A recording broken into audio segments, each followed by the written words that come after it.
Hello, everybody. So I thought I would take this opportunity to come here and consult the cards regarding the upcoming full moon lunar eclipse we are going to be having on August 27th, if you live on the West Coast. It's going to peak something around 9:15 p.m. If you want to go look at it, you will be able to see a virtually full eclipse. Apparently, it's like 98% of the moon will be in shadow, so it'll have that sort of red tinge to it.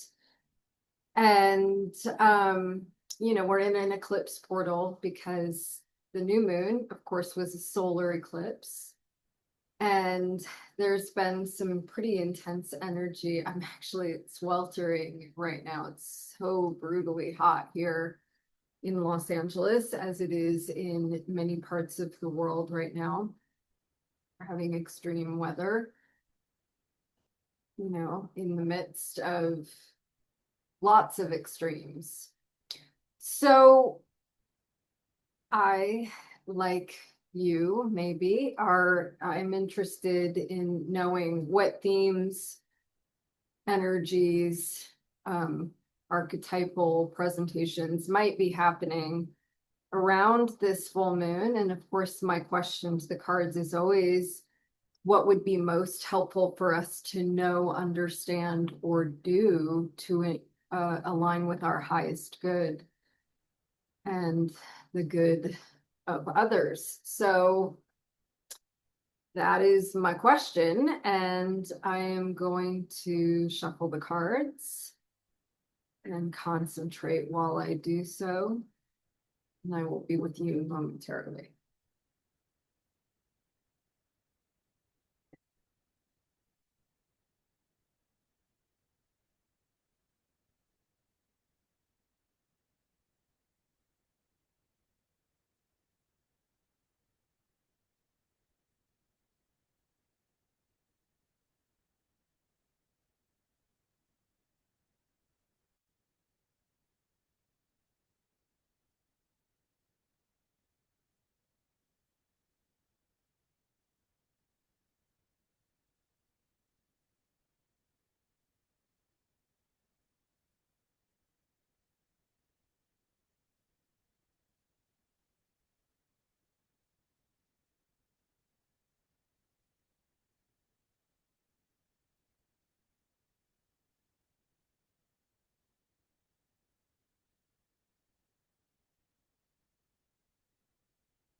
Okay, I'm just going to say a prayer over these cards.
Yeah, in some ways, it's a very similar message to what came through the cards at the new moon.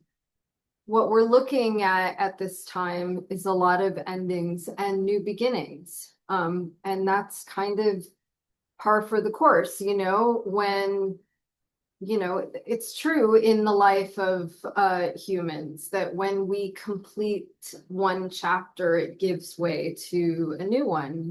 When you're a kid and you graduate from high school, it's the end of this long series of, classes and, schooling that culminates in this graduation. And some people go on to more school and some people go on to start, lives out in the workforce or traveling the world. But this is one way that we can look at it, the closing of a chapter, never to be returned to again.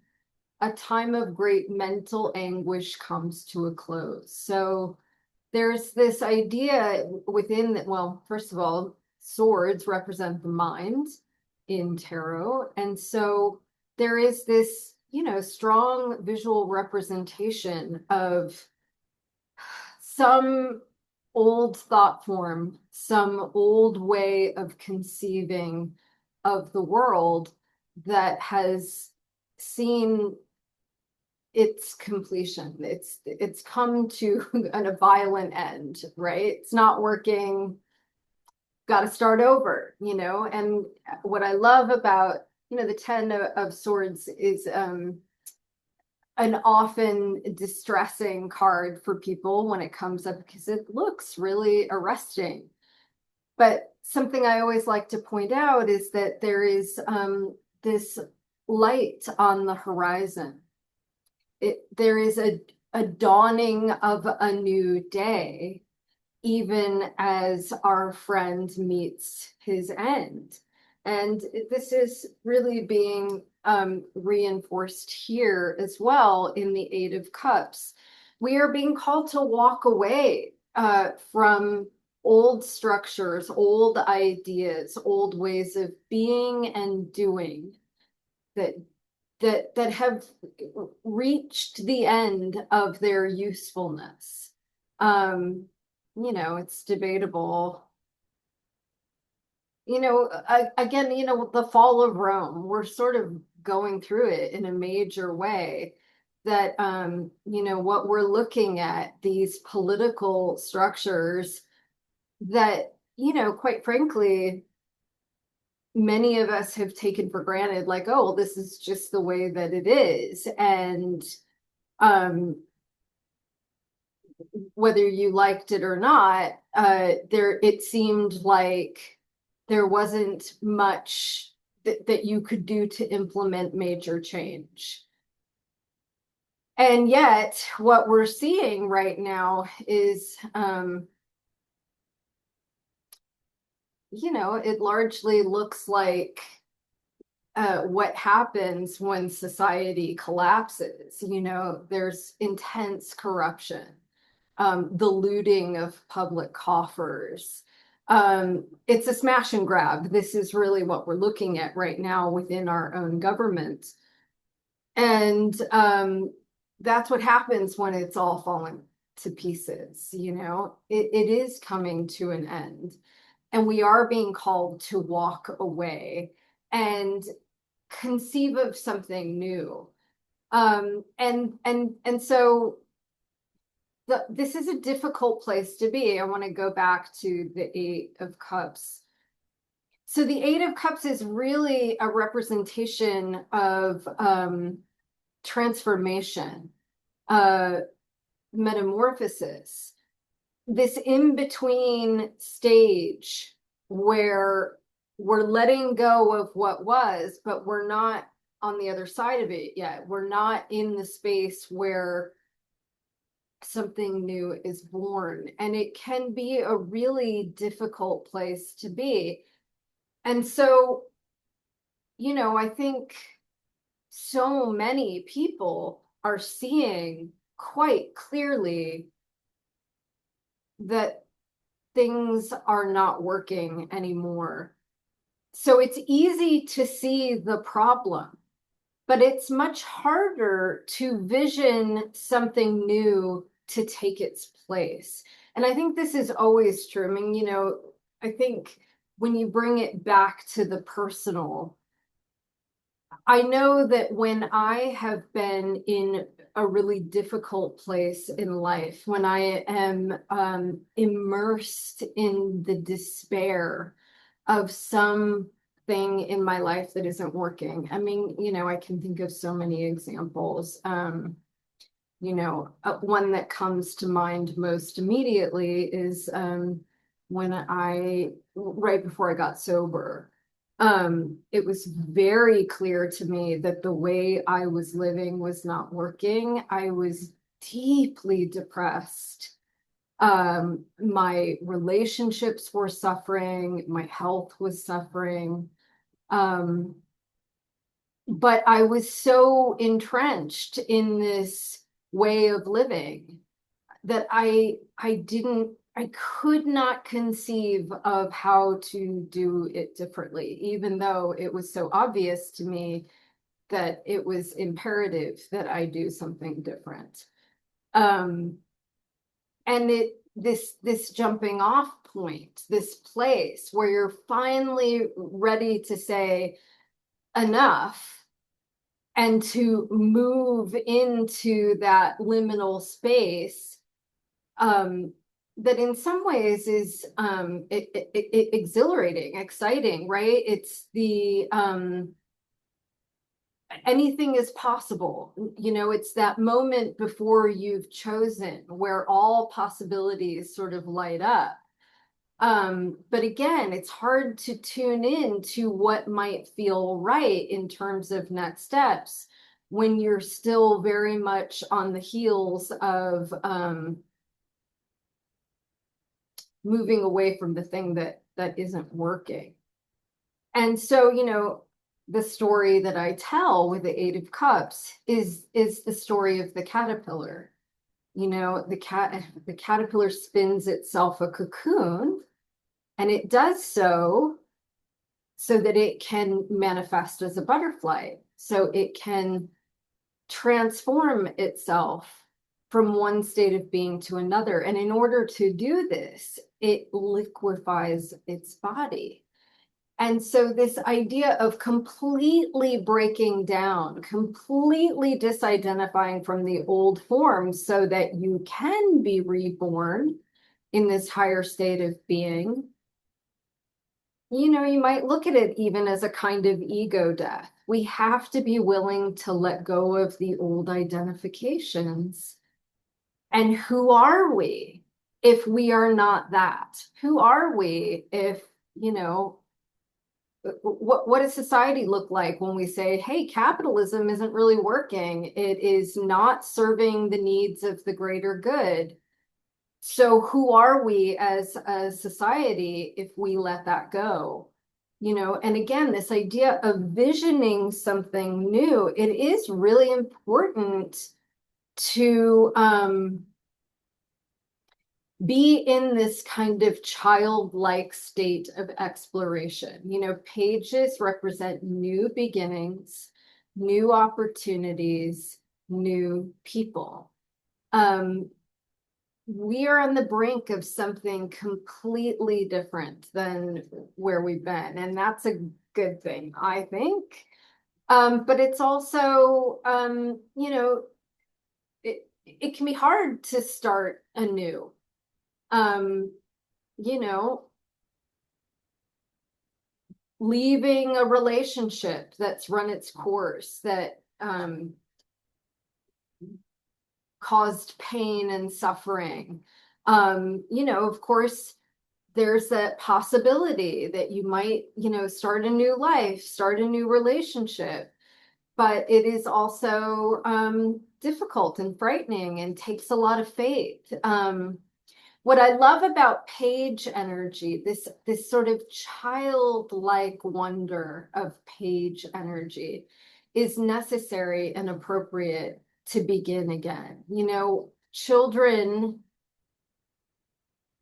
have not lived enough of life to place things within a larger context.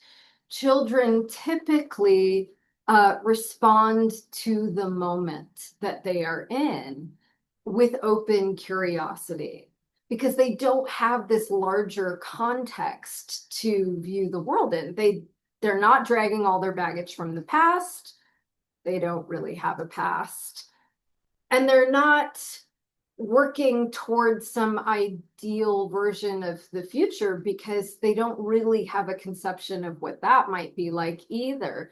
And so what they do is they tune into the moment. What feels right in the moment?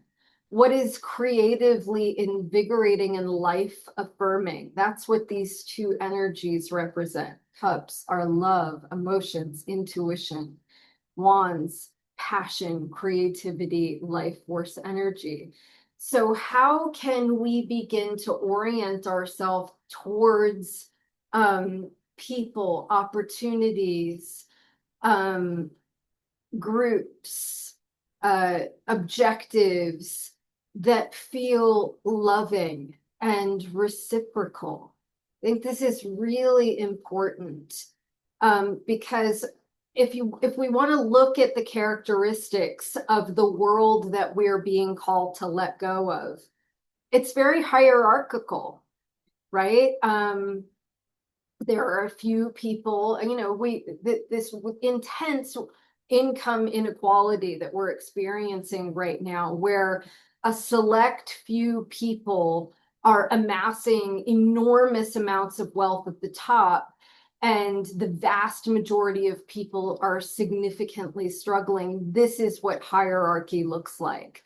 This is a pyramidal structure. And so again, you can think of it this way. It's easy to see the things that aren't working. And one way that we can sort of use that as a jumping off point to orient towards the new thing is to imagine what the equal and opposite energy is. If hierarchies are about a few at the top having everything and the vast majority and off the backs of the vast majority of everyone else, then the energy that is opposite to that is equality, an equal exchange of giving and receiving. Cyclical structures or circular structures are like an equal and opposite energy to pyramidal structures, or you can think of it spherically, right? Where each point is equidistance from the center. That there's a room for circulation. And this is really a representation of the Two of Cups. The Two of Cups is true love. Look at these figures. They're seeing one another. They are looking directly at one another, and they are offering their love to one another in the form of this cup. There's a kind of authentic transmission, and it's being equally exchanged. So this is not a lopsided transaction where one person gets more than the other. There's an equality to it. And I think that that's a strong characteristic of what we're being called to move towards in terms of visioning a new way. And of course, Temperance is the alchemist card. And so again, we're dealing with these themes of transmutation, of taking the base metal, the lead, and transmuting it into gold. And if we think of it in this way, transmuting this dense, cold, murky sort of energy into something that's distilled, something that's pure, something that is radiant, gold like the sun as being the source of life within our solar system. You know, this idea that we can take what is hard and heavy and make it into something that is life affirming. You know, again, I'm use my experience of, you know, moving away from addiction and moving towards love and service. Like, talk about an intense transmutation in terms of the way I was living. And it's, you know, not immediate, it doesn't happen overnight.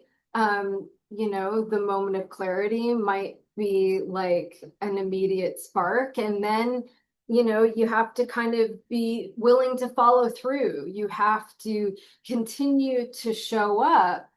And, you know, the thing that's so interesting about the Four of Cups is that it is giving us this image of, you know, this is so much of what we do.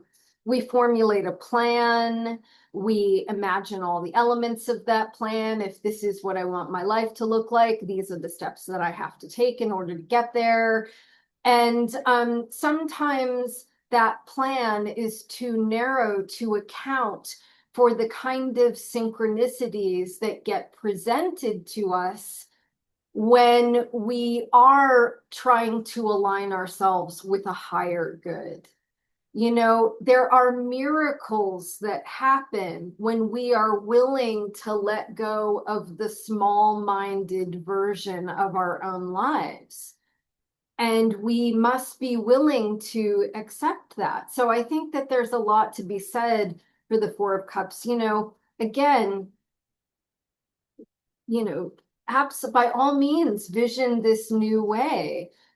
Feel into what might make you feel most alive, most creatively invigorated.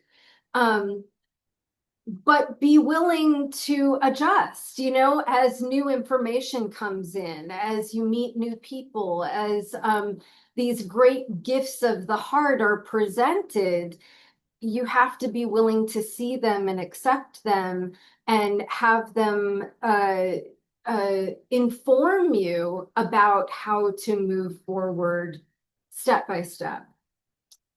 And then, you know, the Two of Pentacles, I think of this as again, this sort of wave motion. We see this in the background. You know, he's juggling these two possibilities.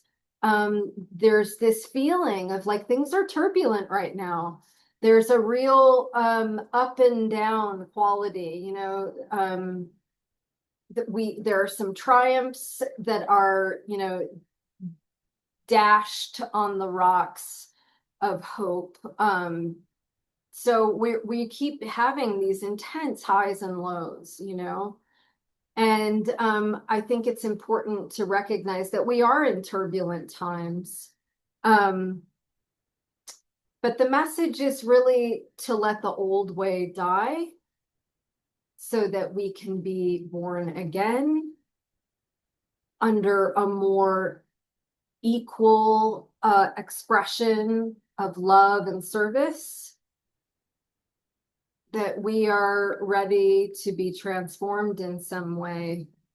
And so, you know, we can maybe hold that as our higher calling, even when things are turbulent. So I don't know, that's the message for this full moon in Pisces. And I hope all of you are getting what you need, are finding love and support. And I am wishing you many blessings on this full moon. Take care.